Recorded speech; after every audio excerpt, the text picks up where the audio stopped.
So a few years ago, I heard an interesting rumor. Apparently, the head of a large pet food company would go into the annual shareholders meeting with a can of dog food, and he would eat the can of dog food. And this was his way of convincing them that if it was good enough for him, it was good enough for their pets. This strategy is now known as dog fooding, and it's a common strategy in the business world. Doesn't mean everyone goes in and eats dog food, but business people will use their own products to demonstrate that they feel that they're confident in them. Now, this is a widespread practice, but I think what's really interesting is when you find exceptions to this rule. When you find cases of businesses or people in businesses who don't use their own products. Turns out there's one industry where this happens in a common way, in a pretty regular way, and that is the screen-based tech industry. So in 2010, Steve Jobs, when he was releasing the iPad, described the iPad as a device that was extraordinary, the best browsing experience you ever had, way better than a laptop, way better than a smartphone. It's an incredible experience. Now, a couple of months later, he was approached by a journalist from the New York Times, and they had a long phone call. And at the end of the call, the journalist threw in a question that seemed like a sort of softball. He said to him, "Your kids must love the iPad." And there's an obvious answer to this, but what Jobs said really staggered the journalist. He was very surprised because he said, "They haven't used it. We limit how much technology our kids use at home." Now, this is a very common thing in the tech world.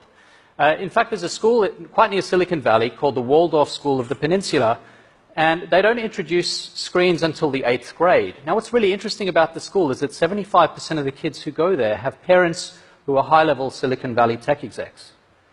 So when I heard about this, I thought it was interesting and surprising, and it pushed me to consider what screens were doing to me and to my family and the people I loved and to people at large. And so for the last 5 years, as a professor of business and psychology, I've been studying the effect of screens on our lives. And I want to start by just focusing on how much time they take from us. And then we can talk about what that time looks like. So what I'm showing you here is the average 24-hour workday at 3 different points in history. 2007, 10 years ago, 2015, and then data that I collected actually only last week. And a lot of things haven't changed all that much.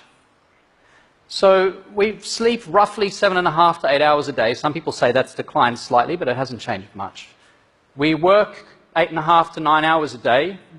We engage in survival activities. These are things like eating and bathing and looking after kids, about 3 hours a day. And that leaves this white space. That's our personal time. That space is incredibly important to us. That's the space where we do things that make us individuals. That's where hobbies happen, where we have close relationships, where we really think about our lives, where we get creative, where we zoom back and try to work out whether our lives have been meaningful. And of course, we get some of that from work as well, but when people look back on their lives and they wonder what their lives have been like at the end of their lives, you look at the last things they say, they are talking about those moments that happen in that white personal space. So it's sacred. It's important to us. Now, what I'm going to do is show you how much of that space is taken up by screens across time. In 2007, this much. That was the year that Apple introduced the first iPhone. 8 years later, this much. Now, this much. That's how much time we spend of that free time in front of our screens. This yellow area, this thin sliver, is where the magic happens. That's where your humanity lives. And right now, it's in a very small box. So what do we do about this? Well, the first question is, what does that red space look like? Now, of course, screens are miraculous in a lot of ways. I live in New York, a lot of my family lives in Australia, and I have a 1-year-old son, and the way I've been able to introduce them to him is with screens. I couldn't have done that 15 or 20 years ago in quite the same way. So there's a lot of good that comes from them. And one thing you can do is you can ask yourself what goes on during that time. How enriching are the apps that we're using? And some are enriching. If you stop people while they're using them and say, "Tell us, how do you feel right now?" they say they feel pretty good about these apps. Those that focus on relaxation, exercise, weather, reading, education, and health. They spend an average of 9 minutes a day on each of these. These apps make them much less happy. About half the people, when you interrupt them and say, "How do you feel?" say they don't feel good about using them. Now, what's interesting about these, dating, social networking, gaming, entertainment, news, web browsing, people spend 27 minutes a day on each of these. We're spending 3 times longer on the apps that don't make us happy. That doesn't seem very wise. Now, one of the reasons we spend so much time on these apps that make us unhappy is they rob us of stopping cues. Stopping cues were everywhere in the 20th century. They were baked into everything we did. A stopping cue is basically a signal that it's time to move on, to do something new, to do something different. And think about newspapers. Eventually you get to the end, you fold the newspaper away, you put it aside. The same with magazines, books, you get to the end of a chapter, prompts you to consider whether you want to continue. You watched a show on TV, eventually the show would end and then you'd have a week until the next one came. So there were stopping cues everywhere.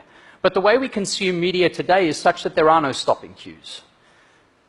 The newsfeed just rolls on and everything's bottomless. Twitter, Facebook, Instagram, email, text messaging, the news, and when you do check all sorts of other sources, you can just keep going on and on and on. So we can get a cue about what to do from Western Europe, where they seem to have a number of pretty good ideas in the workplace. Here's one example. This is a Dutch design firm. And what they've done is they've rigged the desks to the ceiling. And at 6 p.m. every day, it doesn't matter who you're emailing or what you're doing, the desks rise to the ceiling. 4 days a week, the space turns into a yoga studio. 1 day a week into a dance club. It's really up to you which ones you stick around for. But this is a great stopping rule, because it means that at the end of the day, everything stops. There's no way to work. At Daimler, the German car company, they've got another great strategy. When you go on vacation, instead of saying this person's on vacation, they'll get back to you eventually, they say this person's on vacation, so we've deleted your email. This person will never see the email you just sent. You can email back in a couple of weeks, or you can email someone else. And so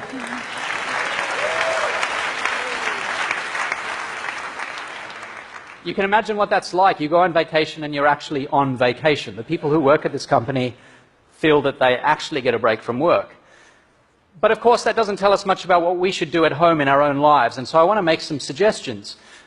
You know, it's easy to say between, say, 5 and 6 p.m. I'm going to not use my phone. The problem is 5 and 6 p.m. looks different on different days. I think a far better strategy is to say, I do certain things every day. There are certain occasions that happen every day, like eating dinner. Sometimes I'll be alone, sometimes with other people, sometimes in a restaurant, sometimes at home. But the rule that I've adopted is I will never use my phone at the table. It's far away as possible. Because we're really bad at resisting temptation, but when you have a stopping cue that every time dinner begins, my phone goes far away, you avoid temptation altogether. At first, it hurts. I had massive FOMO. I struggled. But what happens is you get used to it. You overcome the withdrawal the same way you would from a drug.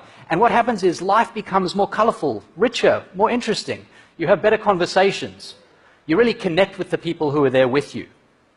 I think it's a fantastic strategy. And we know it works because when people do this, and I've tracked a whole lot of people who have tried this, it expands. They feel so good about it that they start doing it for the first hour of the day in the morning. They start putting their phones on airplane mode on the weekend. That way your phone remains a camera, but it's no longer a phone. It's a really powerful idea, and we know people feel much better about their lives when they do this. So what's the take home here? You know, screens are miraculous. I've already said that, and I feel that it's true. But the way we use them is a lot like driving down a really fast, long road. And you're in a car where the accelerator is mashed to the floor. It's kind of hard to reach the brake pedal. And you've got a choice. You can either glide by past, say, the beautiful ocean scenes and take snaps out the window, and that's the easy thing to do. Or you can go out of your way to move the car to the side of the road, to push that brake pedal, to get out, take off your shoes and socks, take a couple of steps onto the sand, feel what the sand feels like under your feet, walk to the ocean and let the ocean lap at your ankles. Your life will be richer and more meaningful because you breathe in that experience and because you've left your phone in the car. Thank you.